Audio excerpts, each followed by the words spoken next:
Hi guys, നമ്മുടെ stock handle മാറ്റിയിട്ട് G2 handle കയറ്റാനുള്ള പരിപാടിയാണ്. അപ്പോൾ എല്ലാം ഫുൾ ഡീറ്റെയിൽ ആയിട്ട് ഞാൻ കാണിക്കുന്നുണ്ട് കേട്ടോ. അപ്പോൾ നമ്മൾ ആദ്യം തന്നെ നമ്മളതിൻ്റെ രണ്ട് സൈഡിലുള്ള ഹാൻഡിലിൻ്റെ വെയിറ്റുകൾ അഴിച്ച് മാറ്റിയിട്ട് പിന്നെ വൺ സൈഡ് ഫുള്ളായിട്ട് അടിക്കണം. ലെഫ്റ്റ് സൈഡിലെ സ്വിച്ച് കാര്യങ്ങൾ, അതേമാതിരി മിറർ, അതായത് സ്പ്രേ അടിക്കാമെന്ന് വെച്ചിട്ടുണ്ടെങ്കിൽ WD-40 ആണ്. ഇതൊക്കെ തുരുമ്പ് പിടിച്ചിട്ടുണ്ടായിരുന്നു. അന്ന് പെയിൻ്റ് അടിക്കാൻ നേരത്തെ ഞാനത് ഫുള്ളായിട്ട് അഴിച്ചെടുത്ത് ജസ്റ്റ് ഒന്ന് ലൂസ് ചെയ്തിട്ട് ഊരിടുകയുള്ളത്. അപ്പോൾ അതൊക്കെ അഴിച്ചെടുത്തു.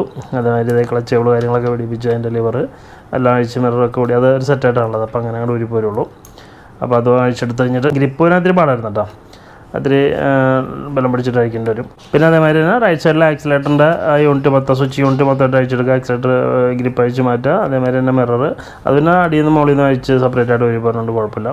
ഇത് നമ്മൾ മറ്റേ ഹസാർഡിന് വേണ്ടി വെച്ച സ്വിച്ചാണ്. അപ്പോൾ അതൊക്കെ അഴിച്ച് മാറ്റി എല്ലാ സ്ട്രിപ്സൊക്കെ അഴിച്ച് കഴിഞ്ഞിട്ട് പിന്നെ മൊത്തം പരിപാടി കഴിഞ്ഞ് കഴിഞ്ഞാൽ നടക്കത്ത 4 ബോൾട്ട് അഴിച്ച് കഴിഞ്ഞാൽ 2 ബോൾട്ട് 2 നെറ്റ് വേണം. അപ്പോൾ അത് അഴിച്ച് കഴിഞ്ഞിട്ടുണ്ടെങ്കിൽ ആ ക്ലാമ്പ് ഒരു പോന്നു കഴിഞ്ഞാൽ ഹാൻഡിൽ നമ്മുടെ ഒരു കയ്യിലിരിക്കും. അപ്പോൾ അങ്ങനെ ഹാൻഡിൽ ഊരിയെടുത്തിട്ടുണ്ട്. നമ്മുടെ പുതിയ ഹാൻഡിൽ G2 ഹാൻഡിൽ നല്ല ഷേപ്പാണ് കണ്ടോ. അപ്പോൾ അവിടെ ആ ഗ്യാപ്പ് ഇത്തിരി കുറവുണ്ട്. നമുക്ക് എന്തായാലും ഫിറ്റ് ചെയ്ത് നോക്കാം. സ്വിച്ച് കാര്യങ്ങളൊക്കെ വെച്ച് നോക്കുമ്പോൾ അറിയാൻ പറ്റും എങ്ങനെ ഉണ്ടെന്നുള്ളത്. അപ്പോൾ ഓൾറെഡി ഹാൻഡിൽ വെച്ച് തിരിച്ച് നോക്കുമ്പോൾ മുട്ടൊന്നുമില്ല.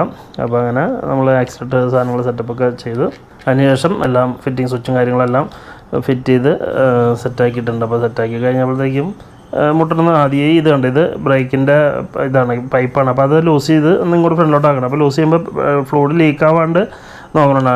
ഫ്ലൂയിഡ് പെയിൻറ്റുമ്പോൾ എങ്ങനെ വീണ് കഴിഞ്ഞാണെങ്കിൽ പെയിൻറ്റ് മൊത്തം ഒരുക്കി പോകും. അത് ശ്രദ്ധിക്കണം എപ്പോഴും.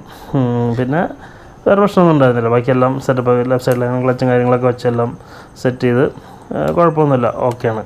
അപ്പോൾ സിമ്പിളായിട്ട് ചെയ്യാവുന്ന കേസുള്ളൂ. നിങ്ങൾക്ക് തന്നെ ഇത് സിമ്പിളായിട്ട് തന്നെ ചെയ്യാൻ പറ്റും. ഹാൻഡിൽ മാറ്റി പിടിപ്പിക്കാം. മിക്ക വണ്ടിക്കും മുട്ടില്ലെന്ന് എനിക്ക് തോന്നുന്നത്. നമ്മളായാലും നമുക്കൊന്ന് സെറ്റ് ചെയ്ത് കഴിഞ്ഞിട്ട് ഒന്നുകൂടി നോക്കാം. കേസ് അപ്പോൾ നിങ്ങൾക്ക് ഇത് ആർക്കെങ്കിലും ടാങ്ക് മുട്ടുന്നുണ്ട് എന്നുള്ള പ്രോബ്ലം ഉണ്ടെന്നുണ്ടെങ്കിൽ ഇത് എങ്ങനെ പൊക്കി പിടിപ്പിക്കാം എന്നുള്ളതിന് വേണമെങ്കിൽ ഞാൻ കാണിച്ചു തരാം. നിങ്ങൾ വേണമെന്നുണ്ടെങ്കിൽ കമൻറ്റ് ചെയ്താൽ മതി. ഞാനപ്പോൾ അത് ഇതെങ്ങനെ ഹൈറ്റ് കൂട്ടി പിടിപ്പിക്കുക എന്നുള്ളത് വേറെ വീഡിയോയിൽ കാണിച്ചു തരാം. അപ്പോൾ വേണമെന്നുണ്ടെങ്കിൽ എന്തായാലും എല്ലാവരും കമൻറ്റ് ചെയ്യുക. ഓക്കെ ഉണ്ട്. അപ്പോൾ ഇത് എല്ലാ പരിപാടികളും കഴിഞ്ഞിട്ടുണ്ട്. ഇപ്പോൾ കണ്ടത് ഇപ്പോൾ തിരിച്ച് കഴിയുമ്പോഴത്തേക്കും ഓക്കെയാണ്, നോ പ്രോബ്ലമാണ്. അപ്പോൾ നമുക്കൊന്ന് ഓടിച്ച് നോക്കാം. ഗൈസ് അപ്പോൾ ഈ രണ്ട് വെയിറ്റ് എക്സ്ട്രാ ഇങ്ങനെ ഇത് തള്ളിയിരിക്കുന്നത് അതിൻ്റെ ഒറിജിനാലിറ്റിക്ക് ഒരു കുറവുണ്ട്. കാരണം പഴയ വണ്ടിക്ക് ആ വെയിറ്റ് ഇല്ലാത്തതുകൊണ്ട് ഹാൻഡിൽ ഷോർട്ട് ഹാൻഡിലാണല്ലോ. അപ്പോൾ അത് മാറ്റിയിട്ട് നമുക്ക് അവിടെ മറ്റേ വെയിറ്റ് പിടിപ്പിക്കാനുള്ള ത്രെഡ് ഉണ്ട്, അതുകൊണ്ട് കട്ട് ചെയ്ത് വേണം.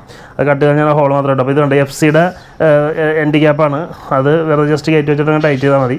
അപ്പോൾ നമ്മൾ അത് രണ്ട് സൈഡിൽ അതിങ്ങനെ കയറ്റി വെച്ച് കഴിഞ്ഞാൽ സംഭവം അടിപൊളിയായി. നമുക്കൊന്ന് ഓടിച്ചു നോക്കാം.